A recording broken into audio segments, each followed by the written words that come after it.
সবাইকে জানাচ্ছি শুভেচ্ছা।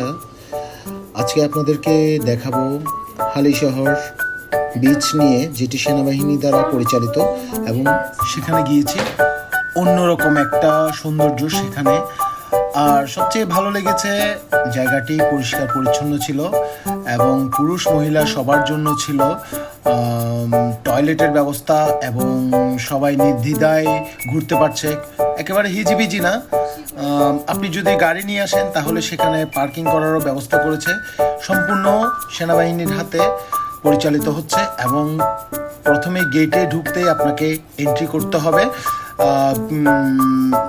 20 টাকা দিয়ে আপনাকে এন্ট্রি করতে হবে, এবং যদি আপনার নিজস্ব কোনো গাড়ি থাকে সেটার জন্য আলাদা টাকা দিতে হবে। যাই হোক, আমরা বন্ধুরা মিলে গিয়েছিলাম। আমার চট্টগ্রামের মধ্যে বলতে গেলে খুব ভালো একটা জায়গা, যেখানে আপনি আপনার ফ্যামিলিকে নিয়ে 2-3 ঘন্টা